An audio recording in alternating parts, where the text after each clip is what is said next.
Hey, church, Jeff here. I've been thinking a lot about a passage of Scripture these last few days that says that we should mourn with those who mourn and rejoice with those who rejoice. We should celebrate with those who are celebrating, and we should mourn with those who are mourning. And as I've thought about these last couple of weeks, we've had great reason for both as an MCOC family, haven't we? We've seen some great things to celebrate. We've seen some amazing things with our graduating seniors and the way that this church has rallied around them and celebrated their success. And we are so proud of what they are doing and the young people that they've become and the way that they've managed this difficult time with such grace. And we celebrate with them, and we've acknowledged their rejoicing by joining with their rejoicing. But here in recent days, there's been much for us to mourn as well. And we mourn the passing of those that we care about, and we mourn those that we've lost. And we mourn with those who have reason to mourn. You see, that's one of the things about the Christian condition that I think is just so Christ-like, that Christ felt everything that those that he loved, which includes everybody, feels.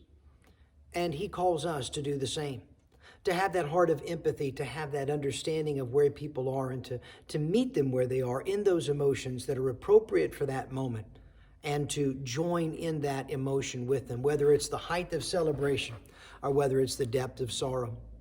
And to this end, you, like me, have cried tears on either end of that spectrum. You've cried tears of joy as you've celebrated with others and rejoiced the good things in your life, and you've cried tears of sorrow as you mourned the difficult moments of our life.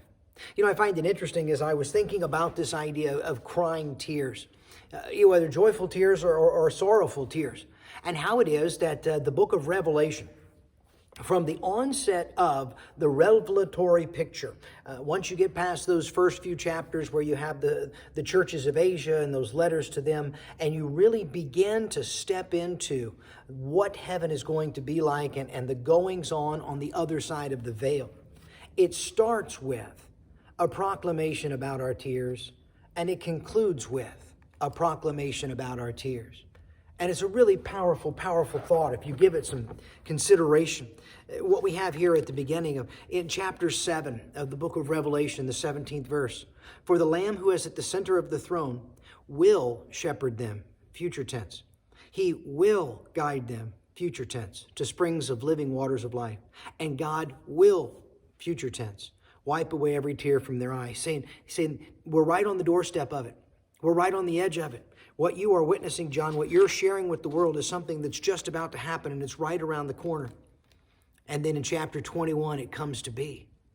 It comes to be. Everything that's been prophesied, everything that's been talked about for these ensuing chapters now comes to a head in chapter 21. And it says, I saw the new heaven and the new earth, and the first heaven and the first earth had passed away, and the sea was no more. And I saw the holy city, the new Jerusalem, coming down out of heaven from God, adorned like a bride, adorned for her husband.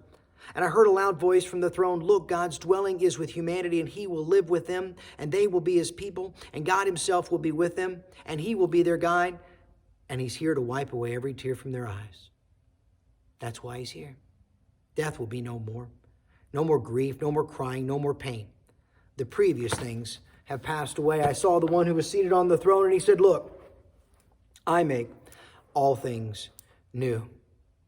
At the beginning, we see that John is looking for a time very soon in this prophetic word where God's going to wipe away the tears, and then with the thunderous applause of heaven and the collective cheers of humanity, God bursts on the scene in chapter 21, and he says, I'm here to wipe away your tears and to wipe away all the reasons that you grieve.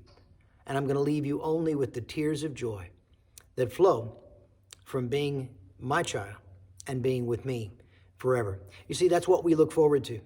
Here in this world, we have tears of joy and we have tears of sorrow. And in the world to come, we're going to have tears of joy, and the tears of sorrow will all have been wiped away. And that's the encouragement that we have in the day to day.